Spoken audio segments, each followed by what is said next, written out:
Раз. Всем привет. Hello. Что могу сказать? Время 16:00. What can I say? It's 4 p.m. I think I should start my short, non-too-technical presentation Инструмент about us coming up with a little tool that, as it turned out, could be used to spy on the users, which is not fully legitimate, which means never, ever, ever use it, because that is criminally punishable. Мы вновь можем встретиться с... I'm so happy that for the second time in 2 years we can meet here in Luzhniki. Oh, hello, Major. Предлагаю знакомиться, начинать.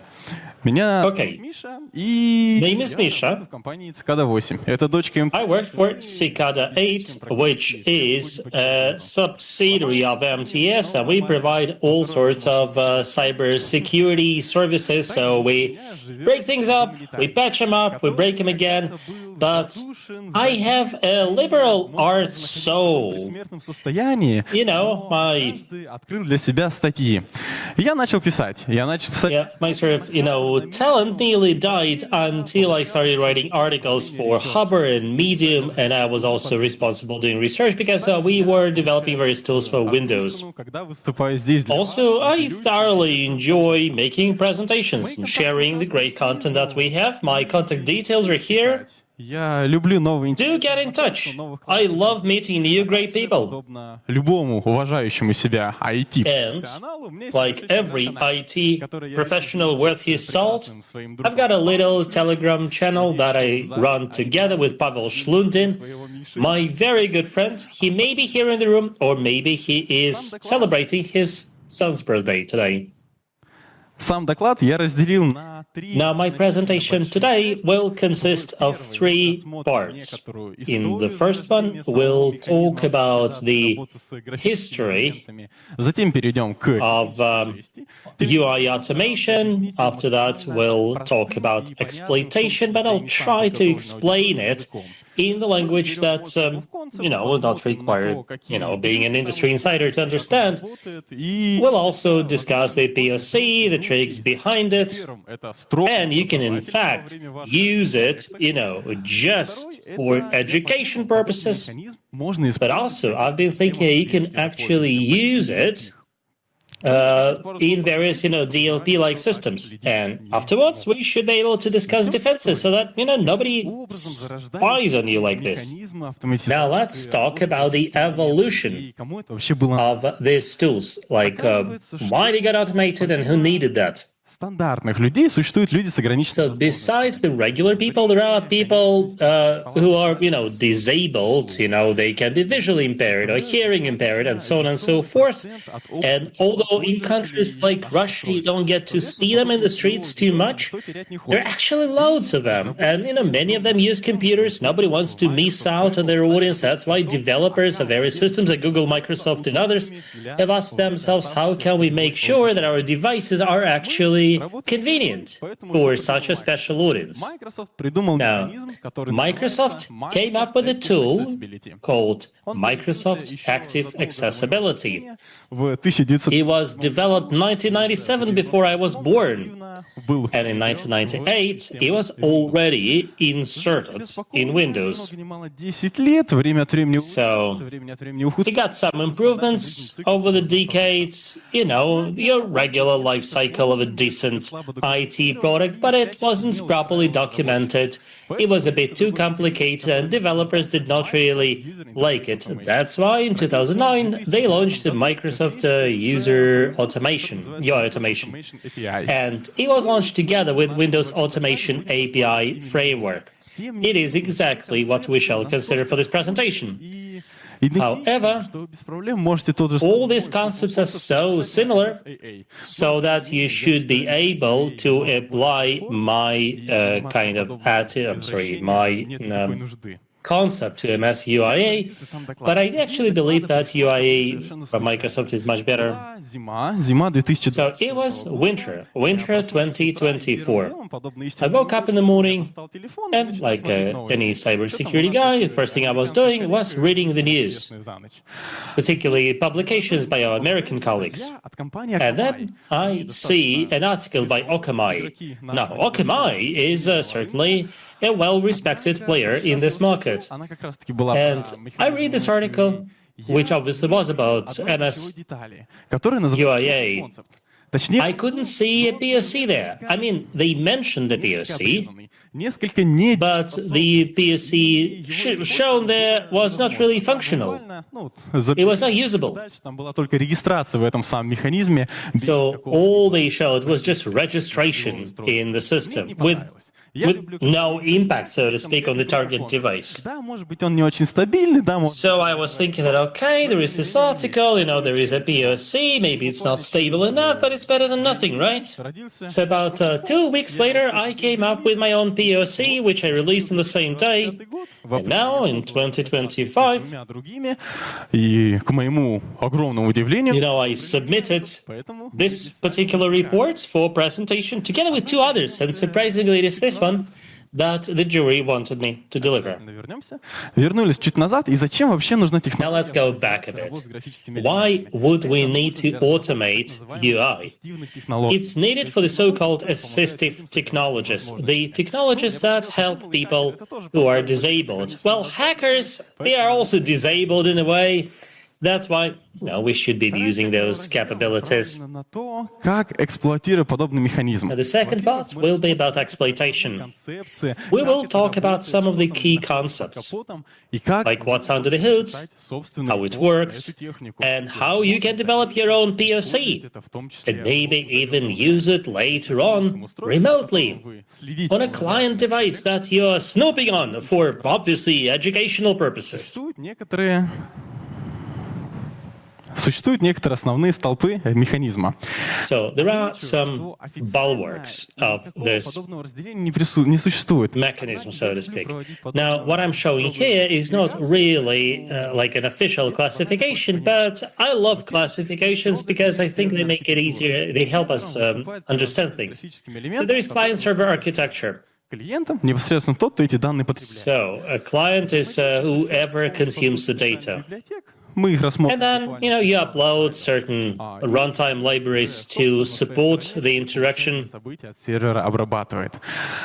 Clients will process these events on their side. Now, there is also the anatomy of UIA. These are effectively building blocks. Now, the Windows GUI consists of specific elements such as scroll bar, text field, button, and so on and so forth. These are different control types. Every control type has its own properties. So, for example, in text field, you should be able to enter text. There are also behavior patterns.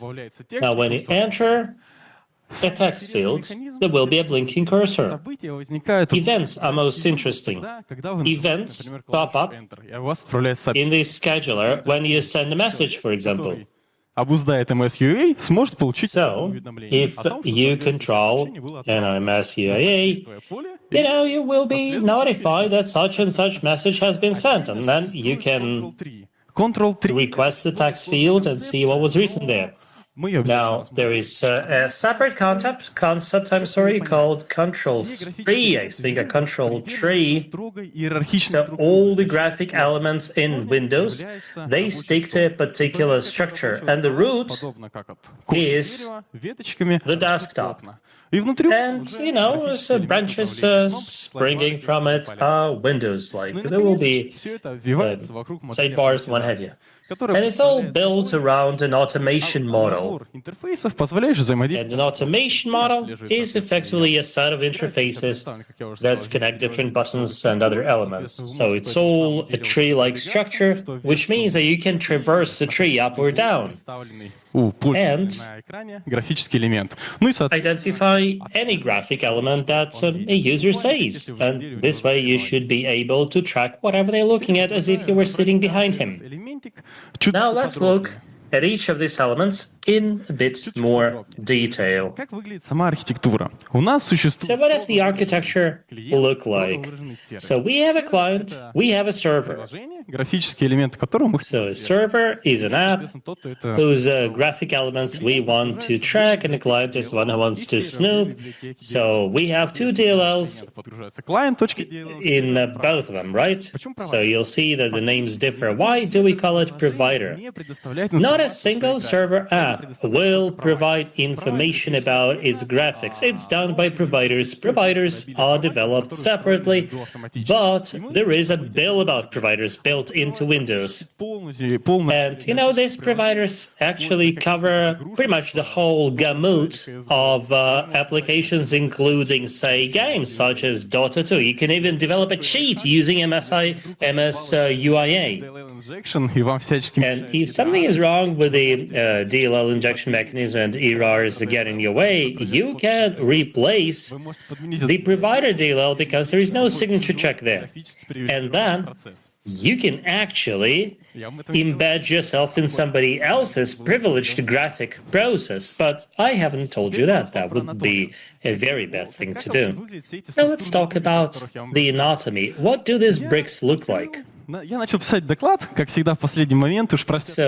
naturally, I started preparing my presentation at the 11th hour. I hope the organizers are okay with that. And after that, I get a message on Telegram from my friend, and I decided that the best way to illustrate it all is this.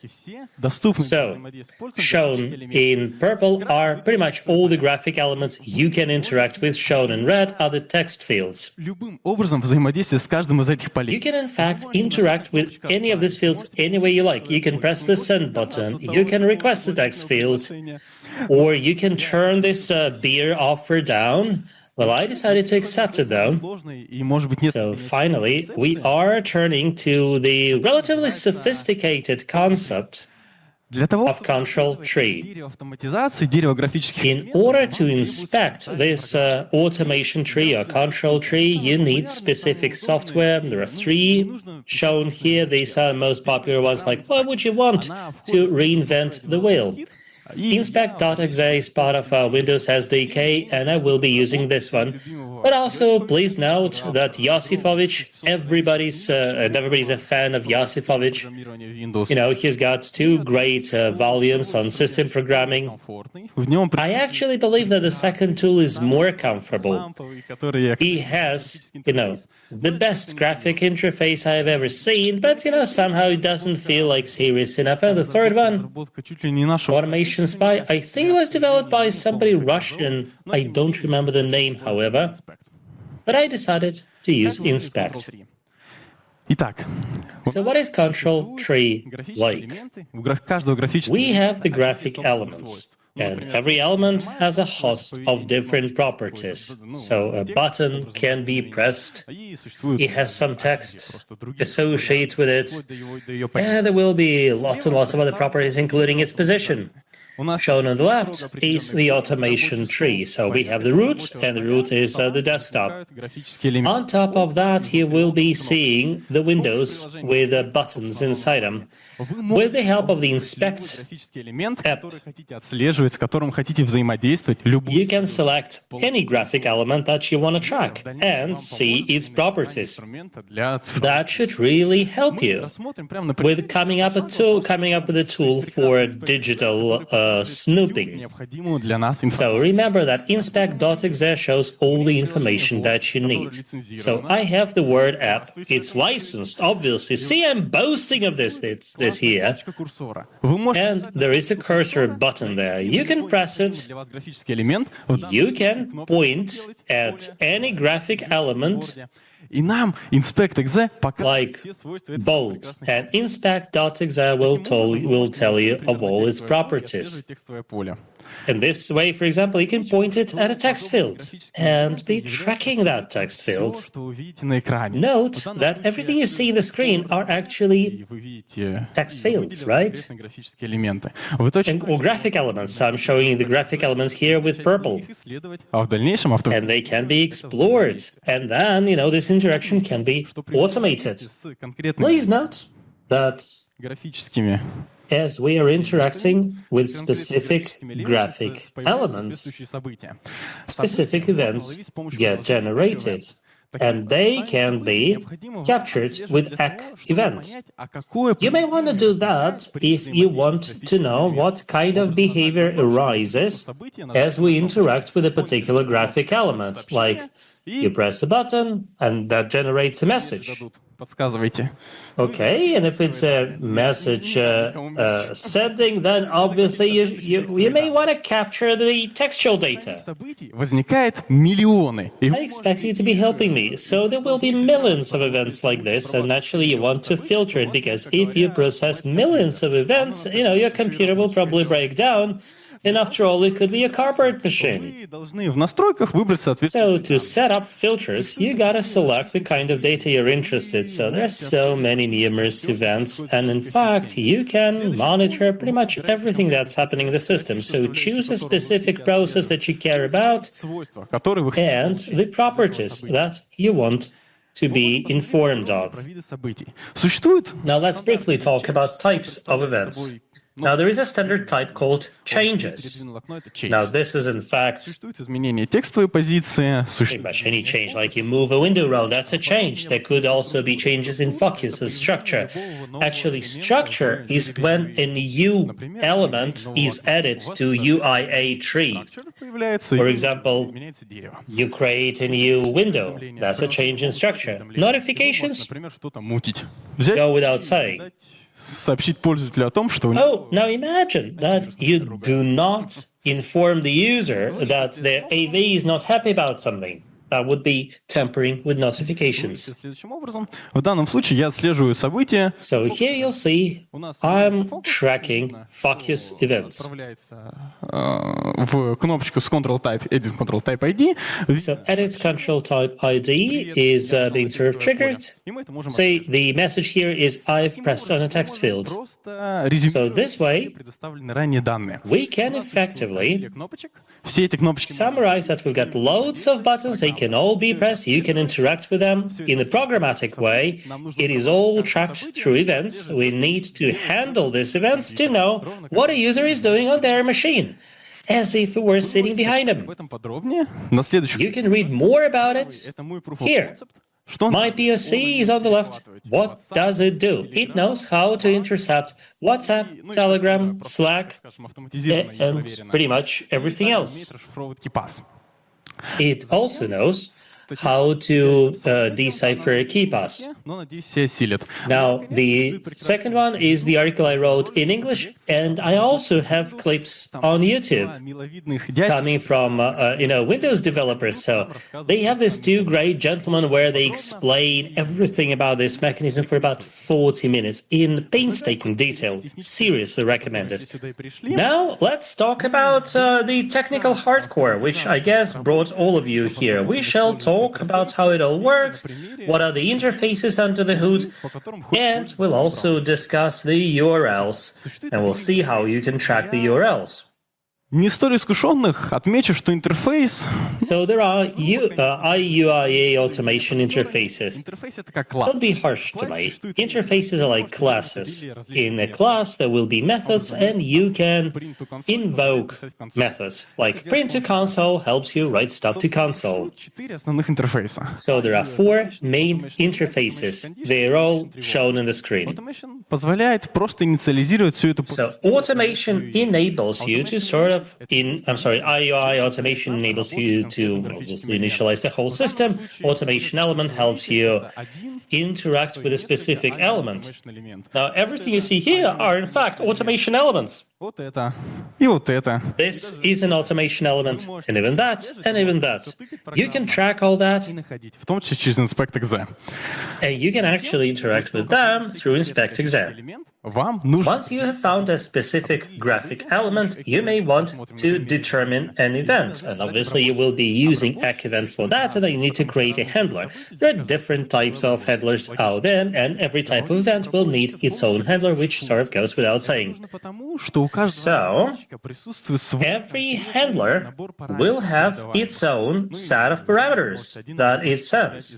And you will not be able to, misregister register them, so to speak. Moreover, as you register a handler, you need to indicate what kind of event you want to be tracking. So here I'm choosing property change, say text selection, text change. These are in fact two different events, and they are generated by two different providers. So I want to track it all with ACK event, obviously. Next one is call, which is usually, button pressed, and finally opening. So all this will then be handled. Now, there are two types. Or two modes for my spyware. Если что, ни в коем случае не используйте о том, что я здесь Please, please, please, never ever put to use anything I'm telling you about here today, okay? So, this thing can be used actively or passively. Actively, you will effectively be interacting with the device, where you press buttons, you emulate button pressing, you move a mouse around. Well, passively, you're just monitoring what's happening. It's like a keylogger. Now let's talk about the active mode. In my POC, that would be, for example, KeePass. So the user opens KeePass, and obviously you will remember that the password is camouflaged with asterisks. But the POC should know more. With the help of window opened ID, it will see the KeePass window has been opened. It sees the text field and it does the deciphering, so it shows the deciphered version. Now what you see here is a regular keylogger. So here I am typing hi in my chat, and you can see that it works like a regular keylogger. So I automated it a bit, so you should be able to see in which window it's happening and which application is being used. In this case, it's Telegram. Now, I'm also using Slack from time to time. So here, for example, I'm talking to Charlie Clark of Exploit PH fame. So you can see here how the same messages are being intercepted in Slack web app. So I've just shown two ways of using such a POC. Now let's discuss how I arrived at that and how I could be using it. So imagine that you want to develop a defense tool to make sure that your users are not listening to music on YouTube during the working hours. So, by the way, you can run my POC anytime you like. Because, well, maybe, the output won't be as beautiful, but it can certainly capture the data. You just indicate the target PID of the graphic process that you care about. And you can easily use the find command to identify the one that you need. So first, we need to identify the target field.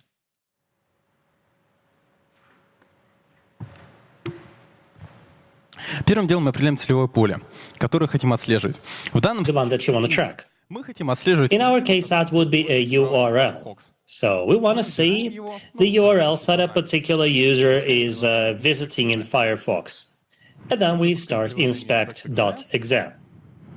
Мы запускаем приложение inspect.exe, наводим на этот самый элемент. So in inspect.exe, we pointed at the element. Control So edit control type ID. you see the control type is edit control type ID and so on. So you can see in my POC that we need it in order to track which particular element generated this event. Because it's not just, the text that, I'm sorry, we want to know what kind of text is being input, but we also want to know which app it is happening in. Next, we start tracking events with ACK events, and we see what's happening when a URL is entered. For example, it's text changed with its control type ID, and you see F as a value, which means that we need to track that if we want to monitor all the URLs that a user is visiting. That creating a handler. So we indicate what we want to track. It's a standard automation event handler because it's a standard type of event. And then in my POC, it looks like this. So this is a standard function registered with the same method. And note that it's got some defenses there. Because you will be tracking lots of events, and the system may experience overload, like CPU may be under stress, operating memory can be under stress, so you need to think how you want to filter it. That's why I built some filters in. First, I want a timeout, like several seconds. Moreover, I want the value to change. So I maintain the old value as a global variable, and only if it's changed, an event will be displayed. And so, В итоге получается следующее отслеживание, и мы можем заходить и определить... I'm getting to snoop like this. So this way I should be able to see which websites are being visited by the user. And this way, he is actually tracking what kind of URLs are being visited and what kind of data is being entered. Now let's talk a bit about tips and tricks. Remember what I said previously? Remotely snooping on our users. Well, since comma is used inside, you can easily turn it into decom. So all you need to do is fire up regedit.exe and add several keys. So you need to register app ID in order to control access. So in another registry key, you register another app ID, you link it to a particular CLS ID, and then you configure access controls. That way, you should be able, having, say, domain admin rights, to track who is doing what, graphically speaking, as long as they're part of the same AD. Now, that will require a lot of computing power on your machine, but if you optimize it properly, if you set up the right filters, you should be able to monitor the behavior of many users. Now, run.dll.exe, I think is the name of the process. User run it. Любое графическое приложение, которое вы представляете. And server here is in fact any graphic application you want. You can be tracking a particular one if you want that. But I think it's much more fun if you are snooping on the users to see all the windows that are open. And then, data will be sent over RPC with marshalling. I hope you will want to learn more. That's why there are two great links here. One is my presentation in Moscow, and that's very, very technical because we do talk about decom there. And the other one is about app ID. Like, how can you actually be the only person snooping on your users? There is another great thing called caching. In MS UIA, you can grab any graphic element, fill it out, and process it later, thereby minimizing the load. So a user opens a particular URL, and rather than sending the data right away, you cache it like several times. You get a proper visit history, and then you send it. And the interfaces that you need for that include create cache request. Element from point enables you to get a particular graphic element on the screen.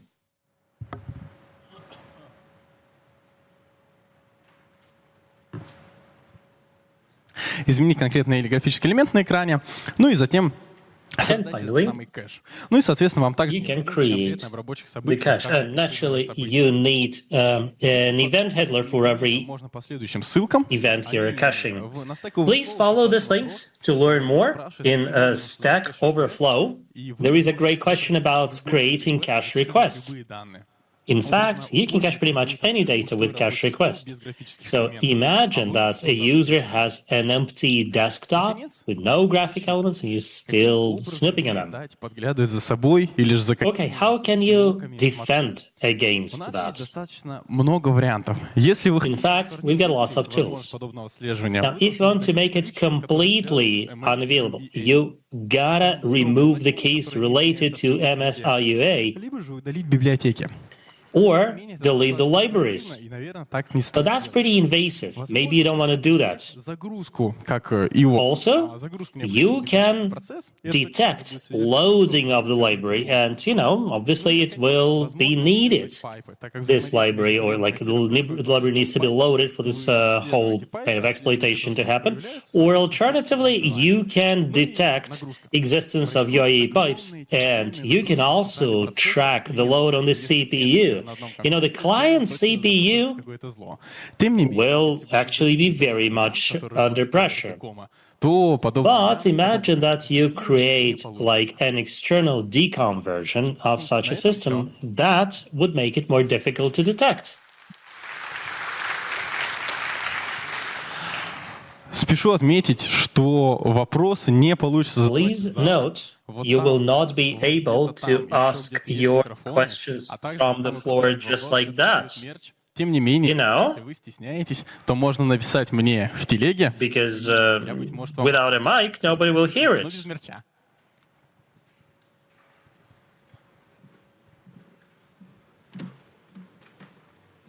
Привет, можно вопрос? Да. Hi, I have a question. Здравствуй, конечно, можно. Hello, for you, absolutely.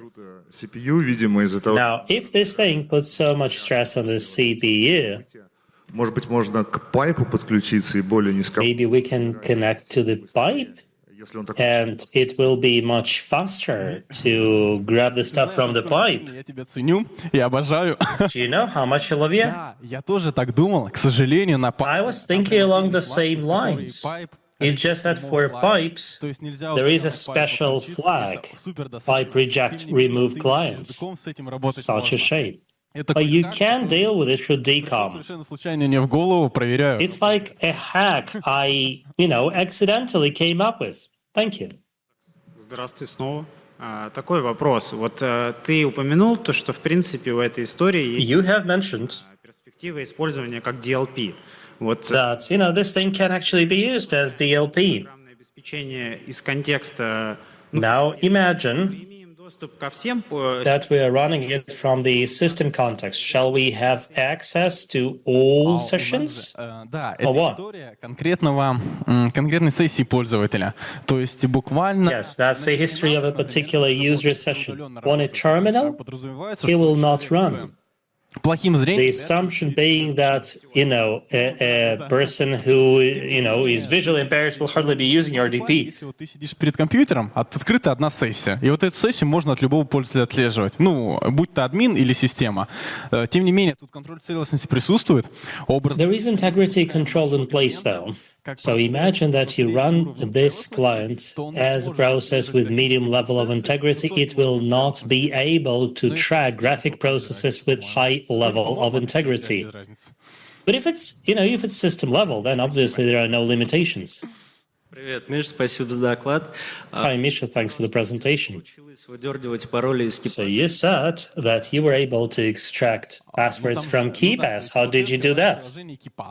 Ты открыл... Well, you open the KeePass app Тут слишком много слайдов. and you see that window. Like, I'm sorry, too many slides, and it takes forever to click the buttons, so I won't be showing the right slides. Потом нажимается... So you see the KeePass window, then you press the left mouse button, or the right mouse button, I'm sorry. Типа показать пароль. And there you see this show passwords. I just automated it, Но не через Send, там что-то...